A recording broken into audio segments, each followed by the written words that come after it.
मगर 70 साल से जो टीस दिल के अंदर सब लोग संजो कर बैठे हैं, दबा कर बैठे हैं, और वो टीस जब समाप्त होने का समय आता है तो आनंद की अभिव्यक्ति को औचित्य भंग के साथ जोड़ना नहीं चाहिए। धारा 370 भारत को कश्मीर से नहीं जोड़ती है, धारा 370 भारत और कश्मीर को जोड़ने से रोकती है। और आज वो रुकावट, ये सदन का अगर आदेश प्राप्त होता है तो आज ये रुकावट हमेशा के लिए दूर हो जाए।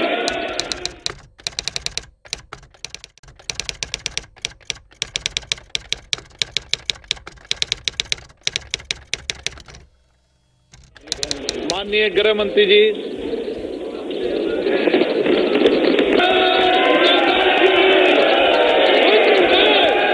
सभापति महोदय, सभापति महोदय,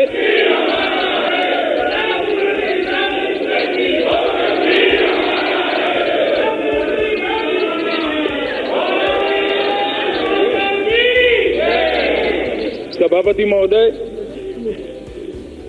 मैं सदन के सभी सदस्यों का मन का भाव समझ रहा हूं। कुछ औचित्य भंग भी होता होगा ये आनंद की अभिव्यक्ति से, मगर 70 साल से जो टीस दिल के अंदर सब लोग संजो कर बैठे हैं, दबा कर बैठे हैं, और वो टीस जब समाप्त होने का समय आता है तो आनंद की अभिव्यक्ति को औचित्य भंग के साथ जोड़ना नहीं चाहिए। ये देश का बच्चा बच्चा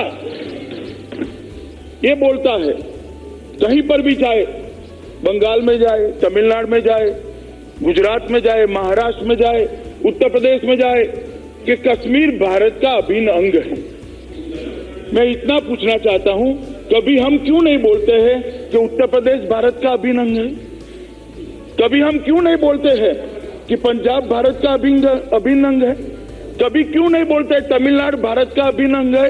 वो इसलिए बोलना पड़ता है सभापति महोदय कि 370 ने इस देश और दुनिया के मन में एक शंका आरोपित की थी कि कश्मीर भारत का अंग है या नहीं है। संविधान के अंदर इसकी बड़ी क्लैरिटी है, मगर जनमानस के अंदर, दुनिया के अंदर एक संशय था। और मैं आज बधाई देना चाहता हूं प्रधानमंत्री जी को कि उनके साहस के कारण आज ये कलंक हम पे जा रहा है। धारा 370, सभापति महोदय भाषण हुए, धारा 370 भारत को कश्मीर से जोड़ती है, धारा 370 भारत को कश्मीर से नहीं जोड़ती है, धारा 370 भारत और कश्मीर को जोड़ने से रोकती है। और आज वो रुकावट, ये सदन का अगर आदेश प्राप्त होता है तो आज ये रुकावट हमेशा के लिए दूर हो जाए। सभापति महोदय, मैंने बहुत सारे लोगों को सुना, ओवैसी साहब और एक दो लोगों के अलावे किसी ने विरोध धारा 370 हटाने का नहीं किया है। स्पष्टता से धारा 370 वो भी चाहते हैं न हटे, मगर साहस नहीं है कहने का, साहस नहीं है। और वो भी चाहते हैं धारा 370 हटे, मगर वोट बैंक बीच में आती है कि हमारी वोट बैंक क्या सोचेगी।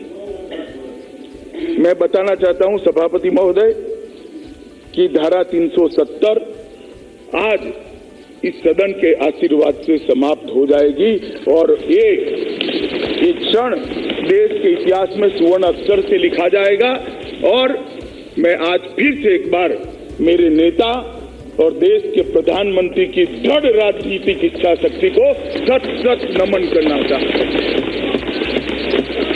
जिस दृढ़ राजनीतिक इच्छा शक्ति के साथ उन्होंने साहस का परिचय दिया और धारा 370 को हमेशा के लिए खत्म कर दिया। सभापति महोदय, मेरी बात धारा 370 की बाद में करूंगा। पहले काफी सारे सदस्यों ने हिस्सा लेते हुए कुछ चीजों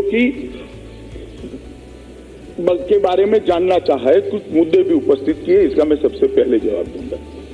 काफी सारे विपक्ष के सभ्यों ने कहा है, सम्मानीय सदस्यों ने कहा है कि ये यूटी हमेशा के लिए है या क्या?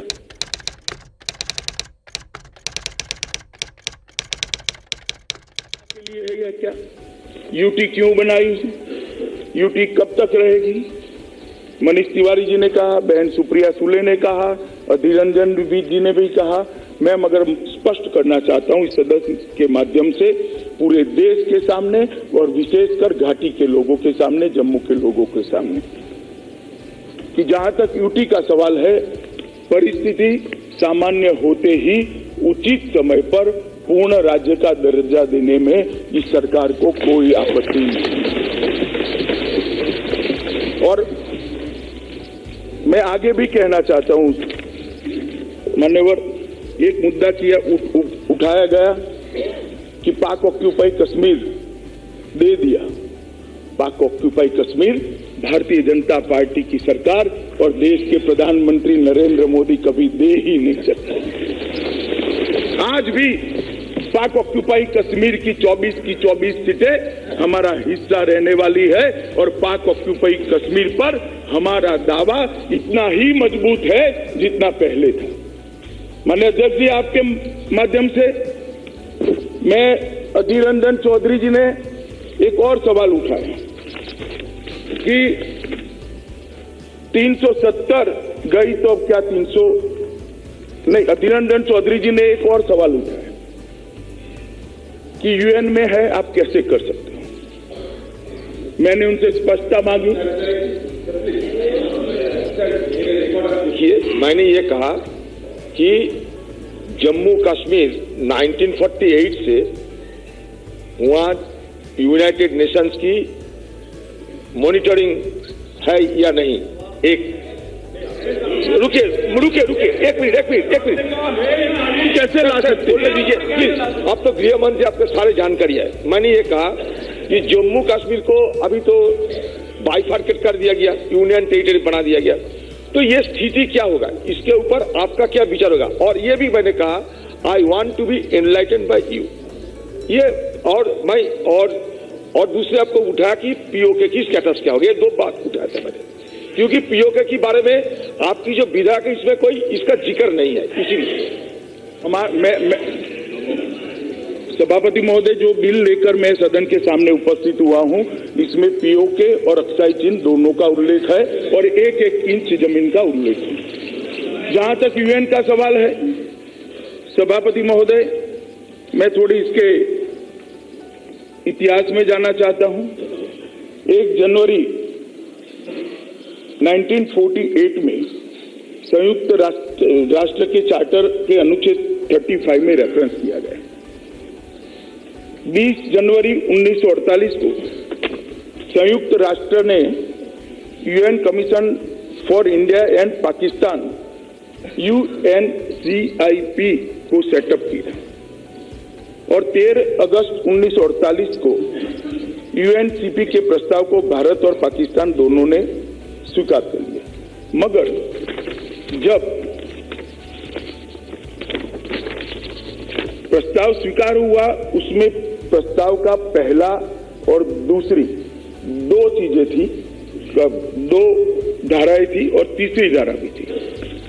दूसरी धारा, पहली धारा में क्या था कि कभी भी किसी भी देश की सेना किसी भी देश की सीमाओं का उल्लंघन नहीं करेगी। और जिस दिन 1965 के अंदर पाकिस्तान की सेनाओं ने हमारी सीमाओं का अतिक्रमण करा, उसी दिन ये प्रस्ताव खारिज हो गया था, क्योंकि 1 और 2 नहीं होता है तो 3 का सवाल ही नहीं आता। इसलिए इसका कोई सवाल पैदा नहीं होता है, ना कोई बाधक है। एक ग्रुप अपना सदन संपूर्ण अख्तियार रखता है जम्मू और कश्मीर के राज्य के डिवीजन। दूसरा, माननीय सभापति महोदय, दूसरा हुआ कि जब शिमला समझौता हुआ, इसको भी तत्कालीन प्रधानमंत्री जी ने इसको रिकॉर्ड पर लाया। श्रीमती इंदिरा जी उस वक्त प्रधानमंत्री थी और शिमला समझौते ने इस बात को दोहराया है। इसलिए यूएन का जहां तक मामला है, भारत की सीमाओं के अंदर कोई भी निर्णय लेने के लिए भारत के संसद के दोनों सदनों को पूरा संवैधानिक अख्तियार है, वो स्पष्ट हो गया। सभापति महोदय, मनीष जी ने बड़ा एक इतिहास का लंबा आरोपण यहां पर किया पृष्ठभूमि समझाने के लिए। तो इससे कोई डिस्प्यूट भी नहीं है, मगर एक सीमा पर आकर वो रुक गए इतिहास में। मैं उनको पूछना चाहता हूं कि आपने इतिहास तो कहा कि भारत ने अपनी सेनाएं भेजी, सेनाओं ने खदेड़ा घुसपैठियों को, और घुसपैठियों के स्वांग में जो पाकिस्तान की सेना के जवान थे, अधिकारी थे उनको। मगर मैं एक छोटी सी बात पूछना चाहता हूं, जब हमारी सेना विजयी हो रही थी तब, और ये सारा यश दिया उन्होंने कि जवाहरलाल जी के नेतृत्व में सब हुआ, जवाहरलाल जी के कारण हुआ, और दैट इज वाई कश्मीर आज भारत का हिस्सा है। मगर सभापति महोदय, मैं उनको आपके माध्यम से कहना चाहता हूं कि सेना विजयी हो रही थी, सेना काफी पाकिस्तानी कबलाइयों के क्षेत्र में अधिकार में आए हुए हमारा हिस्सा जीत कर आई थी, तो अचानक एक तरफा शस्त्र विराम किसने कर दिया? किसने किया? मैं मनीष जी बताना चाहता हूं, वो भी जवाहरलाल नेहरू जी ने किया, और इसी के कारण आज पाक ऑक्यूपाई कश्मीर, इसी के कारण पाक ऑक्यूपाई कश्मीर। अगर सेनाओं को छूट देते हमारा पूरा हिस्सा जीतने की, तो आज पाक ऑक्यूपाई कश्मीर पूरा का पूरा भारत का अधिकृत होता। उन्होंने कहा कि ये किया वो किया। मैं पूछना चाहता हूं भाई,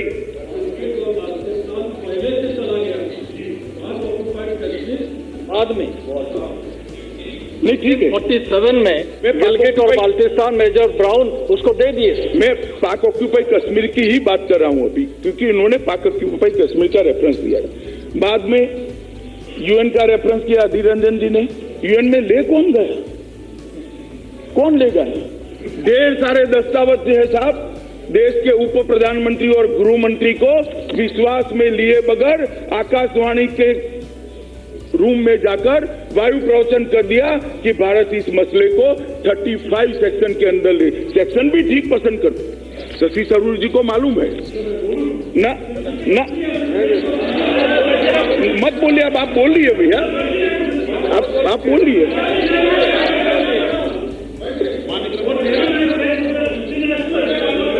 आप बैठिए ना भाई, आप बैठिए, मैं जवाब देता हूं। भाई आप बैठिए दो, बैठिए ना। अब मैं बताता हूं, इंटरनेशनल सिचुएशन की तो आज दुहाई आपने भी दी है, मत करिए इंटरनेशनल सिचुएशन क्या होगी। मगर देश हित का जब मामला होता है, हमने निर्णय हमारे देश की स्थिति समझने के लिए किया। माननीय अध्यक्ष जी, यूएन में कौन लेगा? यूएन के अंदर कश्मीर राज्य के संबंध में अस्थायी उपबंध, अस्थायी शब्द बड़ा महत्वपूर्ण है मान्यवर। ये पहले से कहा गया है कि अस्थायी उपबंध है, और 370 हटाने की जरूरत इसलिए है कि वो देश की संसद का अख्तियार वहां पर कम करता है। देश में आगे बताऊंगा, ढेर सारे कानून जो जनता के बारे में अच्छाई के लिए हम बनाते हैं, वो जम्मू कश्मीर की जनता तक पहुंचते नहीं है। जम्मू कश्मीर के लोगों के मन में अलगाववाद की भावना को पाकिस्तान पेट्रोल डालकर भड़का रहा है, ये 370 के कारण। मैं आगे आऊंगा इस विषय पर। और 371 में पढ़ना चाहता हूं मान्यवर, 371 है, 371 है, महाराष्ट्र और गुजरात राज्य के संबंध में विशेष स्पेशल प्रोविजन, और ये टेम्पररी प्रोविजन है। दोनों के बीच का अंतर आप समझ लीजिए मान्यवर। और दोनों के बीच में और अंतर क्या है मैं समझाता हूं। मैंने कहा 370 से क्या हो रहा है। 370 से इस देश के कानून की रीच वहां नहीं पहुंचती, वहां के लोगों में अलगाववाद होता है, वहां की असेंबली के मंजूरी के अलावे कोई कानून देश की संसद का वहां नहीं पहुंचता है। और 371 क्या है? 371 मूल जो है, महाराष्ट्र और गुजरात, विदर्भ, मराठावाड़, सौराष्ट्र, कच्छ के लिए विकास के बोर्डों की रचना करना। इसमें क्या आपत्ति है? क्यों भला हम उसको निकाल देंगे?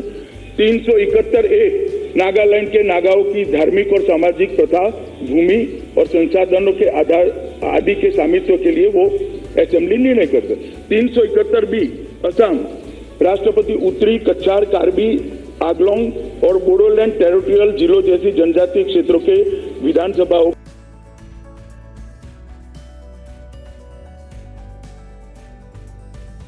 सब समझती है 370 और 71 के बीच में अंतर क्या है। मान्यवर इसी तरह से मणिपुर, आंध्र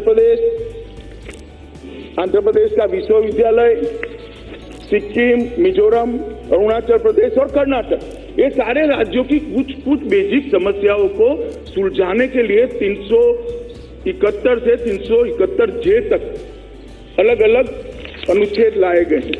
मैं इतना ही कहना चाहता हूं मान्यवर कि 370 और 371 का कंपैरिजन हो नहीं सकता, और मैं स्पष्टता करना चाहता हूं क्योंकि रिपोर्ट पर कहा गया है कि 371 भी ये सरकार हटा लेगी तो नॉर्थ ईस्ट के राज्यों का क्या होगा।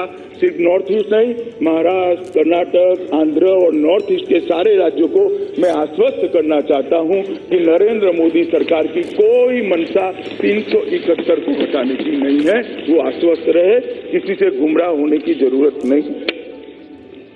माननीय अध्यक्ष महोदय, उन्होंने एक कहा कि 300 जो रास्ता हमने लिया है वो ठीक नहीं है। माननीय अध्यक्ष जी, मैं इतना ही कहना चाहता हूं कि इसी रास्ते पर आपने 2 बार 370 के अंदर संशोधन जवाहरलाल जी के समय में और बाद में इंदिरा जी के समय में किया। उस वक्त वो रास्ता ठीक था, और हम जब समस्या को निर्मूल करने के लिए जा रहे हैं तब रास्ता ठीक नहीं लगता है। रास्ता तो ठीक है, रास्ता आपकी वोट बैंक के आड़े आता है, इसलिए आपको ठीक नहीं लगता है। माननीय अध्यक्ष महोदय, एक बहन सुप्रिया सुले ने काफी सारे सवाल उठाए कि अभी फोन नहीं लग रहे हैं, इतनी सारे सुरक्षा बलों को वहां भेज दिया गया है, इंटरनेट नहीं चल रहा है। मैं उनको याद कराना चाहता हूं 89 से 95 तक ऐसा ये तो कुछ नहीं है।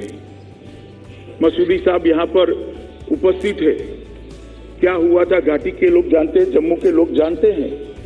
आतंकवाद इतना बड़ा कि सालों तक कर्फ्यू रखना पड़ा था।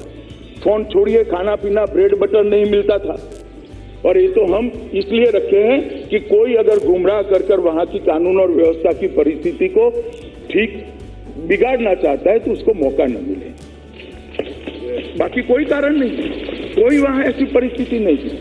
और प्रिकॉशंस लेने से आप सरकार को कैसे रोक सकते हो?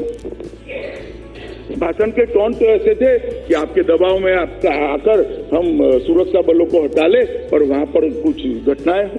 कुछ नहीं होगा, ना हम आपके दबाव में आएंगे, ना सुरक्षा बल हटेंगे, ना वहां पर कुछ होगा।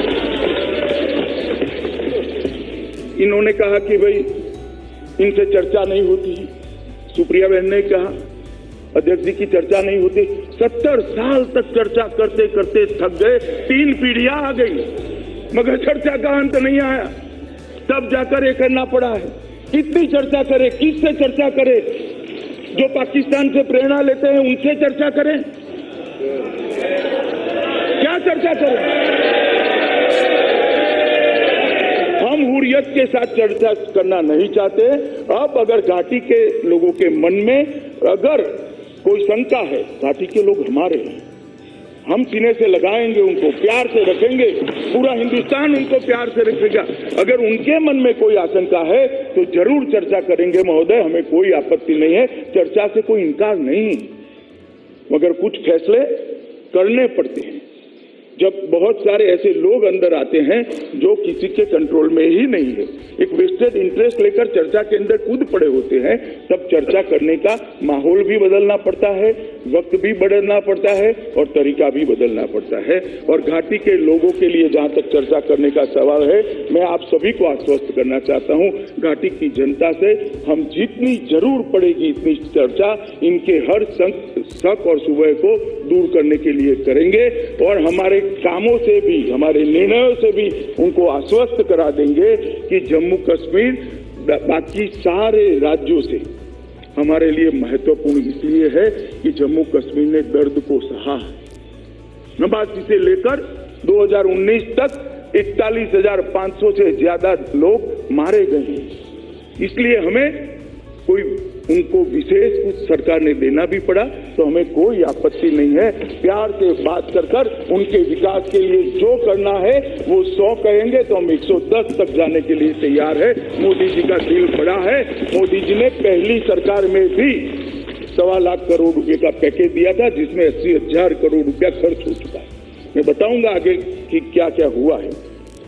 आपने कहा कि आप एक और नागा एकॉर्ड करने जा रहे हो और दूसरी और 370 हटा रहे हो। मैं स्पष्टता कर दूं, नागा एकॉर्ड और 370 के बीच में दूर दूर तक कोई रिलेशन नहीं है।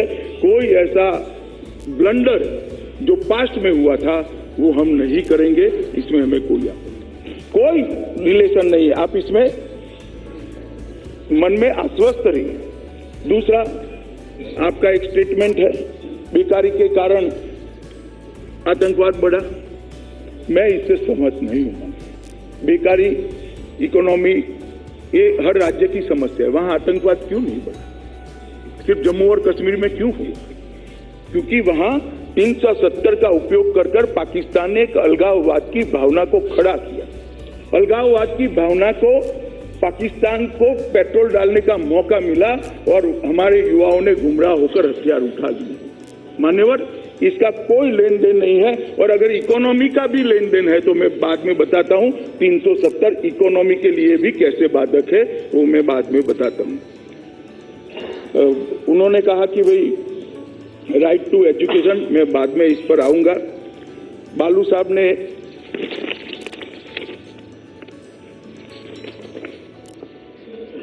एक आंध्र असेंबली का कि हमने इनसे चर्चा करी थी, हमने इनसे चर्चा करी थी, हमने इनसे चर्चा करी थी। मनीष तिवारी जी बार बार बोले। अध्यक्ष जी, मैं कहना चाहता हूं इस सदन के माध्यम से आंध्र और तेलंगाना दोनों राज्यों की जनता को और देश को चर्चा क्या करी। एक प्रस्ताव भेजा जो 2/3 बहुमत से आंध्र की सरकार ने रिजेक्ट कर दिया। आंध्र की असेंबली ने रिजेक्ट कर दिया। असेंबली और ऊपरी सदन दोनों ने रिजेक्ट कर दिया। मुख्यमंत्री ने इस्तीफा दे दिया। फिर भी आपने आंध्र का विभाजन करा। चर्चा क्या करी भाई? क्या चर्चा करी?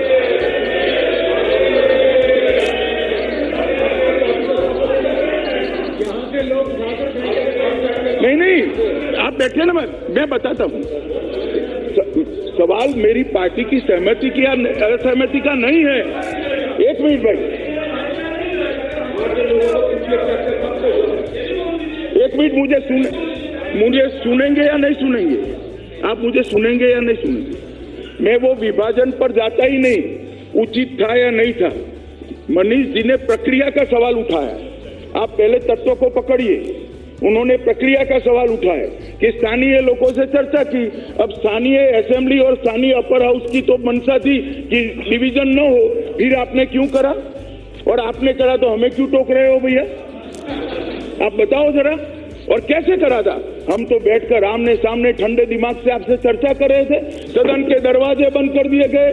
टिंगा टोली कर उठाकर मार्शलों ने सांसदों को बाहर फेंक दिया।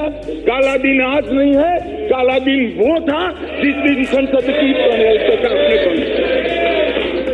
मैं अभी भी कहता हूं, मैं आंध्र के डिवीजन या करना चाहिए या नहीं करना चाहिए उसके पक्ष में नहीं हूं।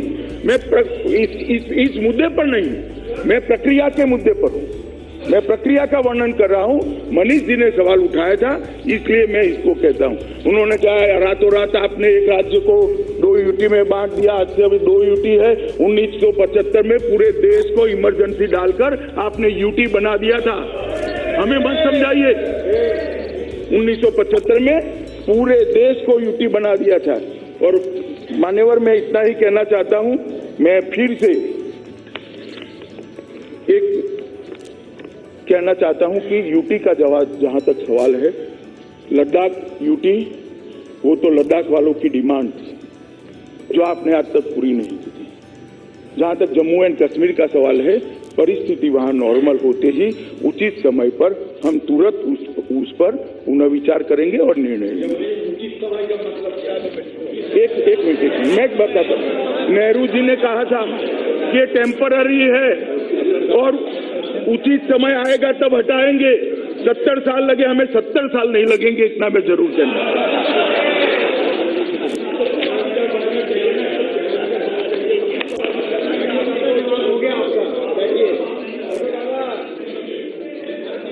माननीय सभापति महोदय, सदन के सीनियर सदस्य श्रीमान बालू जी ने एक सवाल उठाया कि Sampat Prakash versus state of Jammu Kashmir के अंदर के जजमेंट के तहत ये जो बिल लेकर संकल्प लेकर मैं आया हूं, ये अनकॉन्स्टिट्यूशनल है। Sampat Prakash versus state of Jammu Kashmir, उसमें दलील क्या थी? इसके अंदर दलील ये थी कि आर्टिकल 373 अस्तित्व में ही नहीं रहता है, क्योंकि जैसे ही जम्मू एंड कश्मीर की कॉन्स्टिट्यूएंट असेंबली का अस्तित्व समाप्त हो जाता है, आर्टिकल 373 का अस्तित्व समाप्त हो जाता है। ये जजमेंट मेरे पक्ष में है बालू साहब। जो आप आर्ग्यू कर रहे हो ना, कॉन्स्टिट्यूएंट असेंबली है ही नहीं तो कैसे किया? हाँ, मैं बताता हूं। उसमें वही जजमेंट के पैरा 5 और 6, आप कमेंट्री पढ़ रहे थे, मैं पैरा 5 और 6 मेरे पास जजमेंट भी है, मैं ज्यादा समय नहीं लेना तो रिकॉर्ड पर रख दूंगा। पैरा 5 और 6 में सुप्रीम कोर्ट ऑफ इंडिया ने कहा कि संविधान खंडपीठ ने कहा कि आर्टिकल 373 समाप्त नहीं हुआ है। आर्टिकल 373 पूर्णतया आज भी हमारे संविधान का हिस्सा है। और मैं आपके माध्यम से सभी सदस्यों को कहना चाहता हूं, एक दलील ये आई कि आर्टिकल 371D उसका व्याप इतना नहीं है, एक लिमिटेड उपयोग है। AIR 1961 SC 1519 ये भी संविधान खंड है। उसमें क्या, there is no reason to limit the word modification as use in article 371 only to some modification as do not make any such modification legislator can make any radical transformation। आप कुछ भी कर सकते हो, ये भी सुप्रीम कोर्ट ने तय किया है। इसके साथ उन्होंने कहा कि भाई वहां अब उपराज्यपाल चलाएंगे, उसके सलाहकार चलाएंगे। मैं सिर्फ आपको रिकॉर्ड ठीक रहे इसलिए कहना चाहता हूं कि वहां हमने असेंबली का प्रोविजन किया है। जम्मू और कश्मीर यूटी विथ असेंबली है, वहां विधायक भी होंगे, मुख्यमंत्री भी होंगे, जनप्रतिनिधि भी होंगे और उसका मंत्रिमंडल भी होगा जो जम्मू और कश्मीर का शासन है। इसलिए कोई एडवाइजर के आधार पर इतना बड़ा राज्य चलेगा, ये आपकी दलील के साथ मैं सहमत नहीं हूं। मसूदी साहब ने रेफरेंडम का मुद्दा उठाया। मसूदी साहब, रेफरेंडम तो तभी खत्म होगा जब पाकिस्तान ने 1965 के भारत की सीमाओं का अतिक्रमण करा। रेफरेंडम यूएन के अंदर अब है ही नहीं और यूएन ने भी इस बात को स्वीकार किया है। और अभी कह रहे कि 72 घंटे से कर्फ्यू है। मैं मसूदी साहब को पूछना चाहता हूं कि एनसी की सरकारें थी और कांग्रेस के समय में जब टेररिज्म ऊपर ऊपर ऊपर जा रहा था, कितने घंटों का कर्फ्यू होता था? और अभी कोई वहां पर कानून और व्यवस्था की स्थिति बिगड़ी नहीं है मसूदी साहब। ये प्रिकॉशनरी है, परिस्थिति जन्य नहीं है। वहां स्थिति बिगड़ी इसलिए कर्फ्यू नहीं डाला है, स्थिति न बिगड़े इसके लिए कर्फ्यू डाला गया। ये दोनों में बड़ा अंतर होता है मसूदी साहब। आप तो जज रहे हो हाई कोर्ट, मुझे लगता था आपका जजमेंट आप कोर्ट करोगे मगर नहीं करा, क्योंकि आपको भी मालूम है कि ये जजमेंट खोखला है। मुझे लगता था कि आप कोर्ट करोगे, मैं थोड़ा पढ़ाई लिखाई कर आ जाया था, मगर अच्छा ही हुआ कि आपने कोर्ट नहीं किया। कुट्टी जी ने कहा कि आपका सांप्रदायिक एजेंडा है। साहब, मैं इस बात को सिरे से खारिज करना चाहता हूं। 370 कैसे सांप्रदायिक एजेंडा हो सकता है? क्या जम्मू कश्मीर में हिंदू नहीं रहते हैं? क्या जैन नहीं रहते हैं? बौद्ध नहीं रहते हैं? सिख नहीं रहते हैं? कैसे सांप्रदायिक एजेंडा हो सकता है? किसको एड्रेस कर रहे हो आप कुट्टी साहब? किसको एड्रेस कर रहे हो? आप मुझे समझाइए तो जरा। जम्मू कश्मीर के लिए गए बनाया गया कानून कैसे सांप्रदायिक दिखेगा? क्या वहां पर सिर्फ मुसलमान रहते हैं? माइनॉरिटी को दबा रहे हो, माइनॉरिटी वहां जैन भी है, सिख भी है, और माइनॉरिटी कमीशन वहां स्वीकार न कर 370 ने माइनॉरिटी के साथ अन्याय किया है। आज वहां माइनॉरिटी कमीशन नहीं है और 370 के कारण नहीं है। कुट्टी साहब, आप भाषण यहां दे रहे थे, भाषण जम्मू कश्मीर के लिए दे रहे थे और एड्रेस कहीं और कर रहे थे। उन्होंने कहा कि जम्मू को बांटना कंसेंट के अलावे ठीक नहीं। मैंने सुबह ही बहुत विस्तार से किस संविधान की किस धाराओं के तहत हमने किया है और ये अधिकार कहां से प्राप्त होता है सदन के सामने रखा है, इसलिए मैं उसको रिपीट करना नहीं चाहता। शशि थरूर जी ने कहा कि सिक्योरिटी का चिंता हो रहा है। थरूर साहब, 1989 से लेकर आज तक 41,500 लोग मारे गए, यही रास्ते पर मारे गए हैं। मैं आप सबको हृदय से पूछना चाहता हूं, अभी भी वही रास्ते पर चलना है? 41,900 लोग मारे गए, हम दूसरा रास्ता भी नहीं सोचेंगे, दूसरे रास्ते के शांति आए इसका प्रयास भी नहीं करेंगे, घाटी को लोगों की खुशहाली के लिए काम नहीं करेंगे। 70 साल इसी रास्ते पर चले जिसका आप आग्रह कर रहे हो। क्या परिणाम आया? मैं पूछना चाहता हूं, क्या परिणाम आया? 41,500 लोग, 500 से ज्यादा लोग मारे गए। कौन जिम्मेदार है? ये रास्ता नहीं है, मैं व्यक्ति का नाम नहीं देता, ये रास्ता जिम्मेदार नहीं है। कभी तो अलग हट के सोचना पड़ेगा। कब तक हम वोट बैंक की राजनीति करते रहेंगे? कब तक जो आइडियोलॉजी को हम स्वीकारते हैं वो आइडियोलॉजी के आधार पर ही हर चीज को सोचेंगे? देश हित की सोच करनी पड़ेगी, घाटी के युवाओं की सोच करनी पड़ेगी। लद्दाख क्षेत्र के मेरे एक युवा साथी ने आज बहुत जोश के साथ हमारे सांसद ने भाषण दिया, मैं उसको बधाई देना चाहता हूं। सारे ऐतिहासिक तथ्य लद्दाख की जनता के इनके सामने रखा, सदन के सामने रखा, देश के सामने रखा। इनकी भावनाओं को हम नहीं सुनेंगे। कब तक अनसुना करेंगे? बहुत लंबे समय तक अनसुना नहीं कर पाएंगे। ओवैसी साहब ने कहा कि सदन ऐतिहासिक भूल करने जा रहे हैं। ओवैसी साहब, ऐतिहासिक भूल करने नहीं जा रहे, ऐतिहासिक भूल को सुधारने जा रहे हैं। और इतिहास बताएगा कि भूल धारा 370 को डालना था या भूल धारा 370 को हटाना था। मुझे विश्वास है 5 साल के बाद जम्मू कश्मीर के अंदर प्रधानमंत्री जी के नेतृत्व में जो विकास होने वाला है वो देखकर घाटी की जनता भी कहेगी कि 370 का झुनझुना हमें जो पकड़ा दिया गया उसने हमारा बहुत हित किया। उन्होंने भी नागा समझौते का रेफरेंस करा। उन्होंने कहा कि मैं मेरे आयरन फेस को बनाने के लिए सब एक्सरसाइज कर रहा हूं। मैं लोह पुरुष बनना नहीं चाहता, मेरा अस्तित्व एक छोटे से कार्यकर्ता का है और विनम्रता के साथ भारतीय जनता पार्टी के कार्यकर्ता का है, वो मुझे बहुत पसंद है। और मेरी पार्टी की परंपरा है, ऐसे फैसले व्यक्तित्व को बढ़ाने के लिए, पार्टी की वोट बैंक के लिए या पार्टी को चुनाव के अंदर फायदा हो इसलिए नहीं लेते हैं। ऐसे फैसले देश का भला किसमें है वो देख कर, ऐसे फैसले देश की सुरक्षा किसमें है वो देख कर लिया जाता है। ऐसे फैसले घाटी की जनता की भलाई किसमें है वो देख कर लिए जाते हैं।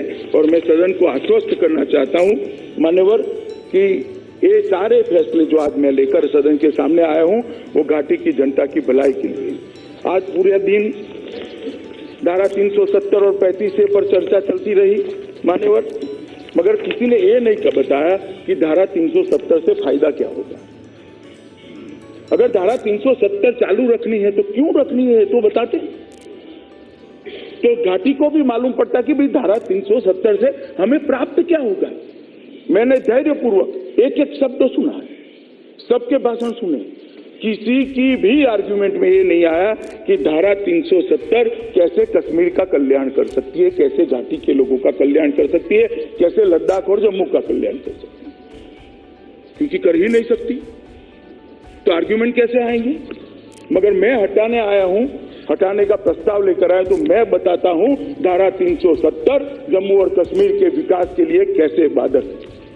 मान्यवर, धारा 370 जम्मू के लोकतंत्र के लिए बाधक है, जम्मू की गरीबी को बढ़ाने वाली है, जम्मू और कश्मीर के पर्यटन को रोकने वाली है, जम्मू और कश्मीर और लद्दाख के विकास को रोकने वाली है, जम्मू कश्मीर और लद्दाख के लोगों को आरोग्य की सुविधाओं से दूर रखने वाली है, जम्मू कश्मीर और लद्दाख के लोगों को शिक्षा से दूर रखने वाली है। ये धारा 370 महिला विरोधी है, ये धारा 370 दलित विरोधी है, ये धारा 370 आदिवासी विरोधी है और ये धारा 370 आतंकवाद का खाद और पानी दोनों है, जिससे कश्मीर की भूमि पर आतंकवाद का वृक्ष। मान्यवर, धारा 370 से क्या होता है? इस देश के कानून जम्मू कश्मीर में जाते हुए धारा 370 रोकती है। अगर सब कानून जो देश की जनता ने पारित किए हैं वो देश की भलाई के लिए किए, चाहे वो कांग्रेस की सरकार ने करे हो, बीजेपी की सरकार ने करे हो या कोई अन्य सरकार ने करे हो, ये संसद जो कानून प्रसार करता है वो तो देश की रिक्वायरमेंट को समझकर, देश की जनता की भलाई को समझकर करता है। क्यों धारा 370 का उपयोग कर जम्मू कश्मीर के सियासतदानों ने, ये 3 परिवारों के लोगों ने साफ इतने सारे कानून स्वीकार नहीं किए? और कोई छोटी सूची नहीं है। 9 संविधान सुधार के साथ 106 कानूनों को जम्मू कश्मीर के अंदर आज हम लागू नहीं कर पाए हैं, वहां उसका अख्तियार नहीं है कानूनों का मान्यता। और कानून कैसे हैं? बाल विवाह का कानून, भला छोटी बच्ची के साथ कोई शादी नहीं कर सकता, ये कैसे जम्मू कश्मीर के विरोधी कानून है? मान्यवर, देश भर के अंदर शादी की उम्र तय हो गई, जम्मू कश्मीर के अंदर नहीं है। कितनी भी छोटी बच्ची हो, इससे आप शादी कर सकते हो? तो किस जमाने के में जम्मू कश्मीर को हम डाल रहे हैं? जो धारा 370 को जो रखना चाहते हैं वो जवाब देना पड़ेगा देश की जनता को कि बाल विवाह का आप समर्थन करें, बाल विवाह का समर्थन।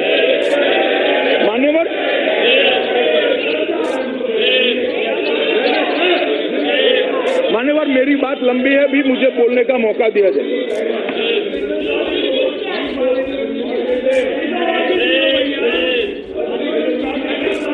मान्यवर,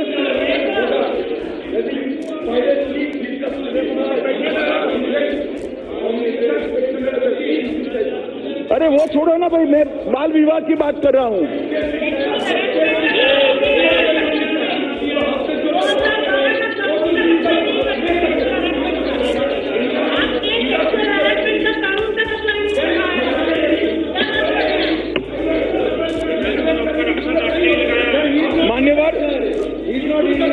मान्यवर, मुझे बोलने देना चाहिए, मैंने सबको धैर्य से सुना है। मान्यवर, बैठ के बात कर। रविशंकर जी प्लीज। मान्यवर, दूसरा कानून नेशनल कमीशन फॉर माइनॉरिटी, क्यों नहीं पहुंचाना वहां सिख रहते हैं, जैन भाई रहते हैं, लद्दाख पूरा बौद्ध धर्म मतावलंबियों से भरा हुआ है, क्यों ये माइनॉरिटी कमीशन नहीं बनाना? मान्यवर, दूसरा कानून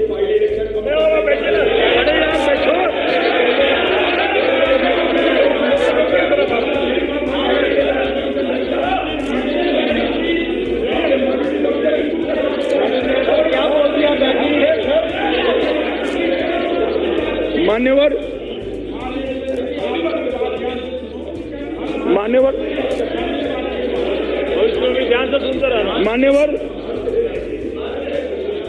बाल विवाह, नेशनल कमीशन फॉर माइनॉरिटी, देखो जितना टोकोगे हर बार मैं लिस्ट पढ़ूंगा और देश की जनता सुनेगी, इसलिए मुझे बोलने देना, वो फास्ट कुछ सुनने में निकल जाएगा।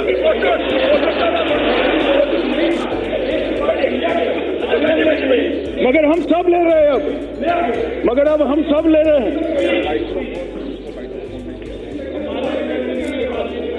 माननीय अध्यक्ष जी, उसके बाद राइट टू एजुकेशन, 6 और 14 साल के बच्चों को पढ़ने का अधिकार इस देश की संसद ने दिया है और देश भर को ये अधिकार है कि बच्चे का अधिकार है राज्य से मांग करे मैं जब तक 14 साल का होता हूं मेरे शिक्षा दीक्षा का व्यवस्था करें। मसूदी साहब बता रहे थे कि वहां स्कूलें हैं, अच्छा काम कर रही है। मैं बताना चाहता हूं मान्यवर, पढ़ाई लिखाई हो रही है और पढ़ाई लिखाई का मेरा अधिकार है। 2 चीजों में मूलभूत अंतर है। देश के सभी बच्चों को, 6 से 14 साल के बच्चों को अधिकार है, जम्मू कश्मीर के बच्चों को नहीं। ये 370 मान्यवर नेशनल काउंसिल फॉर, अब बैठ ही मसूरी साहब नहीं बचाव कर पाओगे, कुछ नहीं है, खोखला है सब। मान्यवर national council for teacher education, अब मैं पूछना चाहता हूं जो 370 बचाना चाहते हैं, टीचरों को ढंग से बच्चे को कैसे पढ़ाना चाहिए वो करना चाहिए या नहीं करना चाहिए, इसमें क्या आपत्ति थी, क्यों नहीं स्वीकार करा? ये 370 रोक कर बैठी है मान्यवर। इसके बाद में लैंड एक्विजिशन लैंड, वो भी स्वीकार नहीं हुआ। मल्टीपल डिसेबिलिटी एक्ट, दिव्यांगों के लिए और बाकी सारी व्यवस्थाओं के लिए एक कानून बना, मगर वहां पर नहीं स्वीकार किया। बूढ़ों के लिए बनाया हमने, जो वरिष्ठ नागरिक है, maintenance and welfare of parents act बनाया, उसको भी स्वीकार नहीं किया मान्यवर। और इसमें किसकी बुराई थी, कोई बता दे मुझे। ये धारा 370 ने क्या किया? कभी डेप्थ में गए हो? डेप्थ में गए हो मान्यवर? में जो कटार लिखते हैं उनको भी सदन के माध्यम से कहना चाहता हूं, कभी इसके परिणामों के बारे में विचार किया है कि हमने क्या गत कर दी है घाटी की, जम्मू कश्मीर के नागरिकों की? कितने सारे अधिकारों से उनको वंचित रखा है मान्यवर। सीनियर सिटीजन एक्ट मैंने कह दिया, डिलिमिटेशन, देश भर में डिलिमिटेशन हुआ, जम्मू कश्मीर में डिलिमिटेशन नहीं होगा। कितनी भी कॉन्स्टिट्यूंसी में आबादी बढ़ जाए, आप एक ही जनप्रतिनिधि मिलेगा, क्यों बोला? देश भर में बढ़ती आबादी के अनुपात में जनप्रतिनिधि मिले, क्षेत्र का बंटवारा हुआ, जम्मू कश्मीर में क्यों नहीं हो रहा है? क्योंकि मेरी वोट बैंक हट हो रही है। अब ऐसा नहीं चलेगा मान्यवर, अब ऐसा नहीं चलेगा। एक कलम हटते ही वहां पर सब धाराएं लागू हो गई मान्यवर। इसके बाद में विसल ब्लोअर प्रोटेक्शन एक्ट आया। कहीं पर भी भ्रष्टाचार होता है तो कोई व्यक्ति अगर उसकी सूचना तंत्र को देता है तो उसको प्रोटेक्शन देना चाहिए। यहाँ कांग्रेस पार्टी बड़े जोर जोर से इसकी प्रशंसा करती थी, मगर वहां नहीं चाहिए। क्यों? क्योंकि वहां 3 परिवारों का शासन है, भ्रष्टाचार पनपता रहे, हमें कोई आंच नहीं आनी चाहिए। और मान्यवर, मैं बताना चाहता हूं आपके माध्यम से, इस सदन के माध्यम से देश की जनता को कि चिंता 370 की नहीं है। वहां पर anti corruption bureau Modi ji के शासन के अंदर, राष्ट्रपति शासन के अंदर शुरू हुआ और कुछ फाइलें खुली हैं, इसकी चिंता है। इसके कारण 370 के लिए हो अल्लाह हो रहा है। जम्मू कश्मीर बैंक में जैसे ही एडमिनिस्ट्रेटर आया, चेहरे पर पसीने आने लगे, ठंड में पसीने आने लगे। क्यों बोला? हमें कोई चिंता नहीं है, हम पक्ष में रहते हैं, विपक्ष में रहते हैं, ऐसी भी देश में हर जगह पे है मान्यवर। नेशनल कमीशन फॉर सफाई कर्मचारी देश में सब जगह है।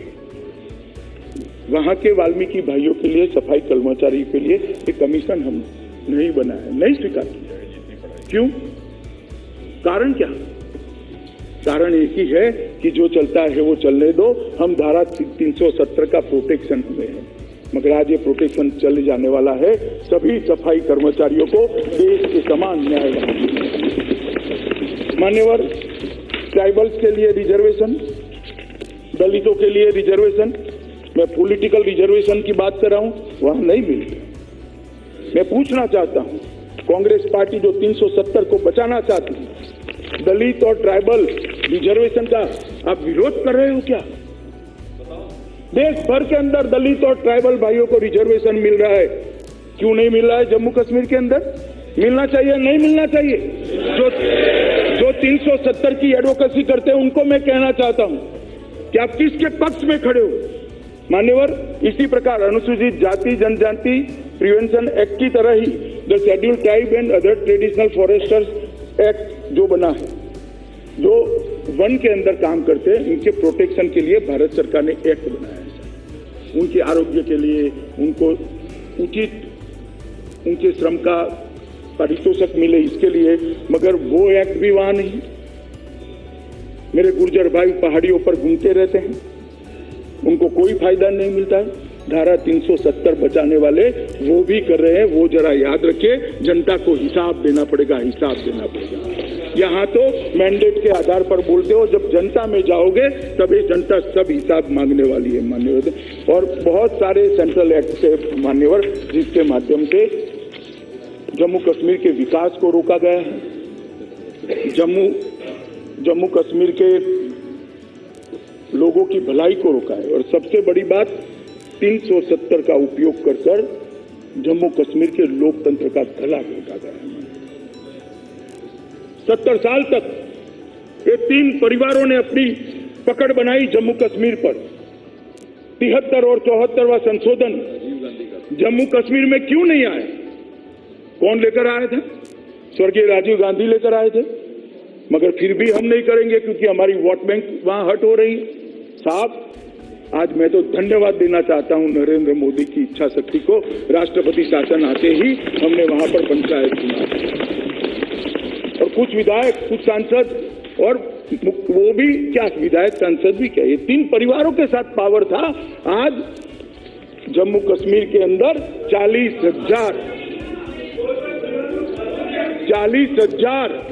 पंच सरपंच अपने गांव का विकास का खाका खुद खींच रहे हैं, उनके पास अधिकार है। और 3500 करोड़ रुपए पंच सरपंचों को डायरेक्ट भेजने का काम, आरटीजीएस से भेजने का काम नरेंद्र मोदी सरकार ने किया। मान्यवर, ढेर सारी चीजें मैं बताता हूं लोकतंत्र के अंदर किस प्रकार से इनको रोका है। मान्यवर, गरीबी की बात करते हैं। मान्यवर, ये जो अपने आप को 370 से प्रोटेक्ट कर दिया, जनता को 370 से गुमराह करते रहे, 3 परिवार ही चुनकर आते रहे। कब सुनना है तो मैं बता देता हूं, बाद में आप मुझे रोकना बस। छोड़िए, मैं औचित्य भंग करना नहीं चाहता और वो बताऊंगा तो आपको तिलमिलाहट हो जाएगी। माननीय अध्यक्ष जी, भाई पूरा देश जानता है कौन 3 परिवार है। आप नहीं जानते हो तो कोई बात नहीं, पूरे देश की भाई सब जानते हैं या नहीं जानते? सब जानते हैं कौन 3 परिवार है। मान्यवर,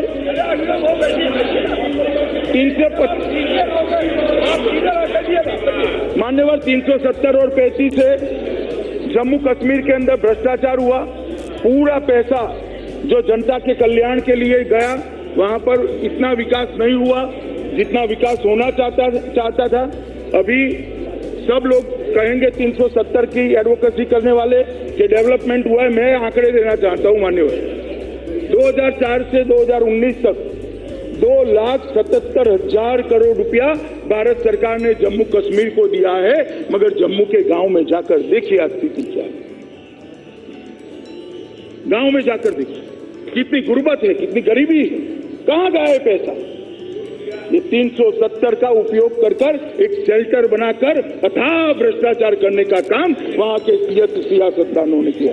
मान्यवर, 2011-12 में भारत में प्रति व्यक्ति भारत सरकार ने 3,683 रुपया एवरेज भेजा, जिसमें जम्मू कश्मीर भी आ जाता है, मगर एवरेज निकाले तो 3,683 प्रति व्यक्ति, 3,683 करोड़ नहीं, 3,683। जम्मू कश्मीर में प्रति व्यक्ति 14,255 करोड़ रुपया भेजा, मगर वहां विकास नहीं हुआ। मानो 2017-18 में 8,227 करोड़ रुपया भेजा, और अब जम्मू कश्मीर में 2017-18 में 27,358 करोड़ रुपया भेजा है। अब जाकर जब राष्ट्रपति शासन आया है तो उनके नसीब में गैस भी आया है, बिजली भी आई है, शौचालय भी आया है, गांव के रोड भी बन रहे हैं और सरपंच और पंच बैठकर गांव के विकास का खाता। इसके लिए उनको 370 नहीं हटानी है मान्यवर, मगर मैं इसके साथ सहमत नहीं सोचता। बेटियों की बात करते थे, महिलाओं की बात करते थे। जम्मू कश्मीर की बेटी अगर कोई भारतीय से शादी करती है मान्यवर, तो उसके बच्चों को अधिकार नहीं है जम्मू कश्मीर के नागरिक बनने का, वहां संपत्ति लेने का। क्यों? क्या गुनाह है उसका? एक ही देश के अंदर 370 का उपयोग कर कर बेटियों को कहां शादी करनी है इसके लिए बाध्य करोगे? कैसे कर सकते हैं आप? देश आगे बढ़ चुका है, अब ऐसा नहीं चलेगा। जम्मू कश्मीर की बेटी कहीं पर भी शादी करे, उसके बेटे बेटियों को अधिकार नरेंद्र मोदी सरकार से मिल जाएगा। मान्यवर, आतंकवाद को एक अलग फिलसफी से देखने वाले लोगों ने आतंकवाद को बढ़ोतरी करी। बहन सुप्रिया बहन मेरी बात से सहमत नहीं होगी, उन्होंने एक अलग थियरी रजू करी कि आतंकवाद का मूल गरीबी में है। सुप्रिया जी, गरीब देश का वफादार होता है, गरीब कभी भी हाथ में। बहुत बढ़िया, बहुत मैं मान्यवर आपके माध्यम से बताना चाहता हूं कि आतंकवाद जम्मू कश्मीर के अंदर क्यों बढ़ा।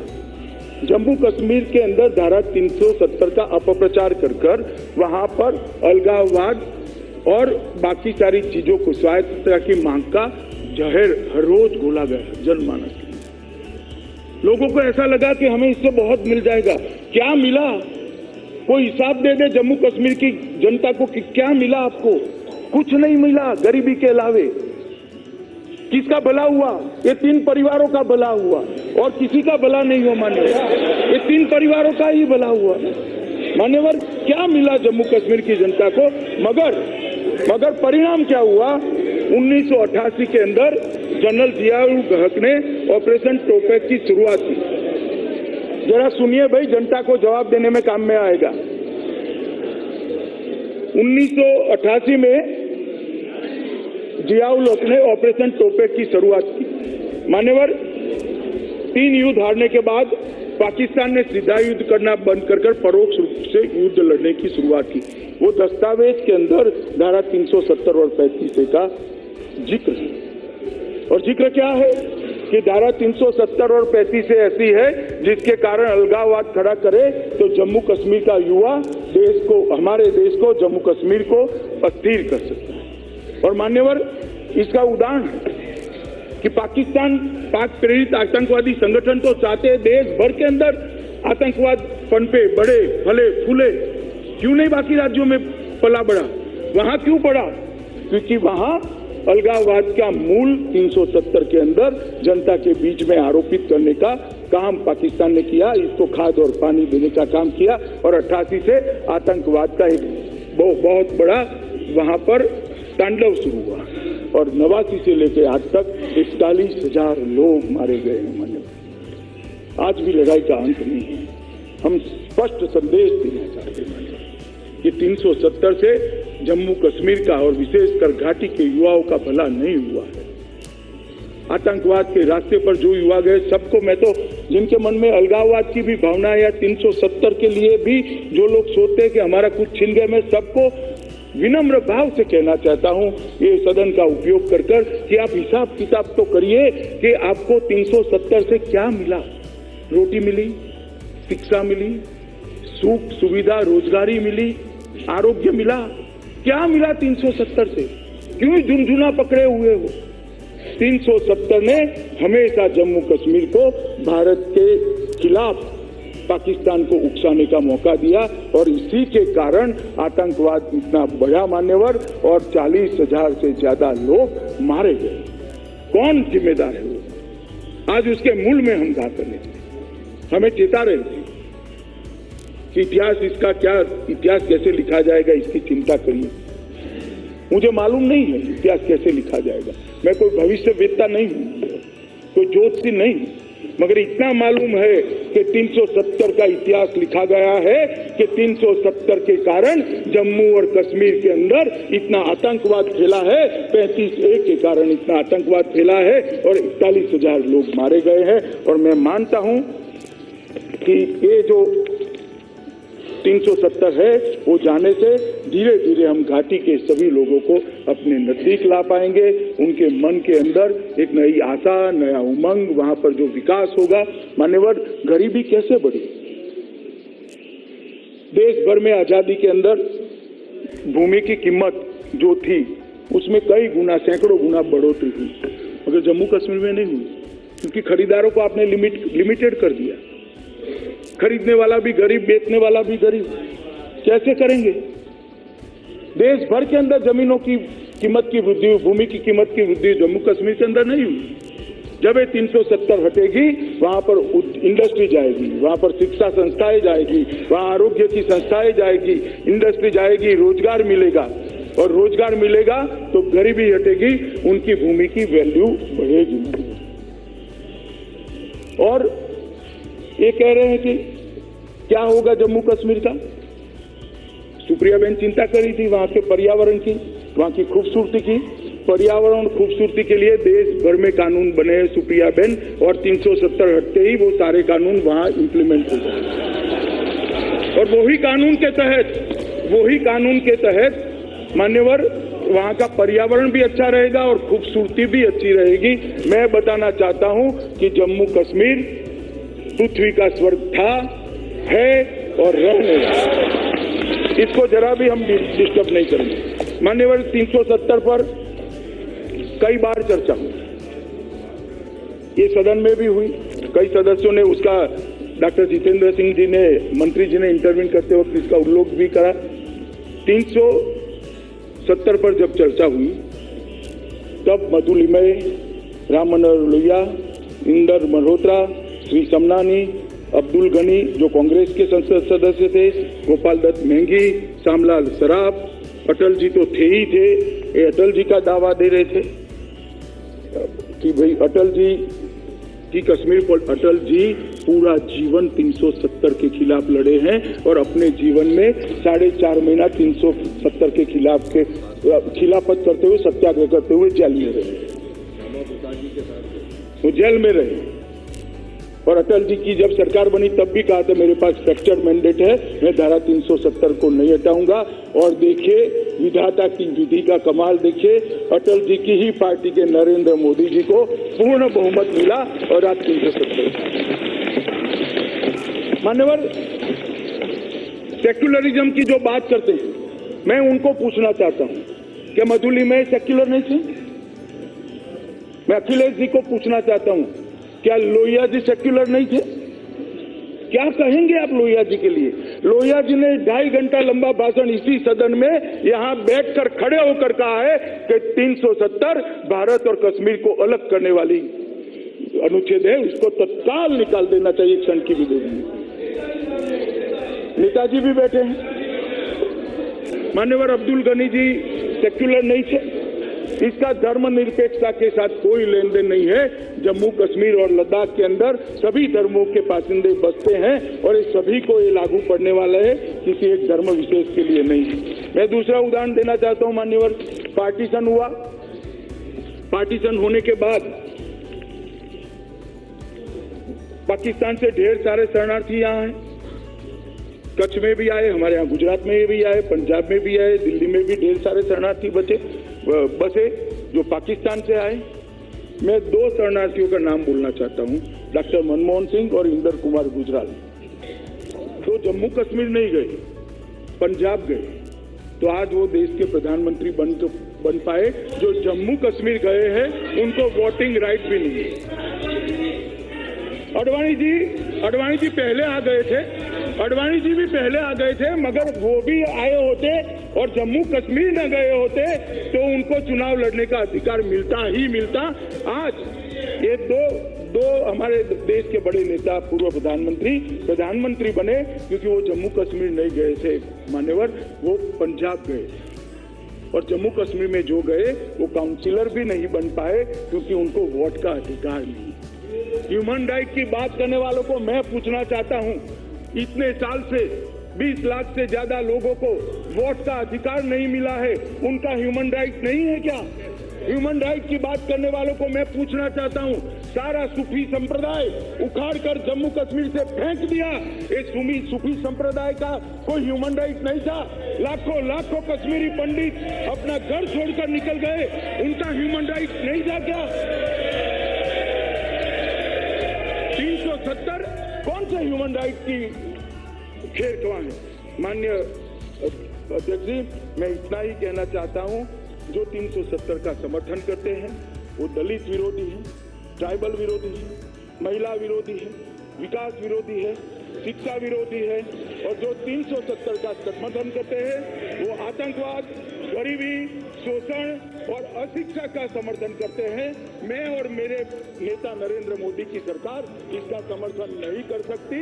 मैं सदन को कहना चाहता हूं कि आइए फिर से एक बार सोचें, बहुत जल्दी है वो रास्ते पर, वो रास्ता हमारे लिए मुबारक नहीं है। वो रास्ते पर 40,000 लोग जान गंवा बैठे, 41,000 लोग जान गंवा बैठे। वो रास्ता छोड़े, मोदी जी और ये सरकार जो नया रास्ता लेकर आई है, इसके रास्ते पर आगे बढ़े और घाटी, लद्दाख और जम्मू तीनों की जनता को आजादी के बाद जैसे सब प्रदेश के अंदर विकास हुआ है, सब प्रदेश के अंदर संपत्ति बढ़ी है, उनको भी वो अधिकार दे और साथ अर्थ में भारत के साथ जुड़ने का मौका दे।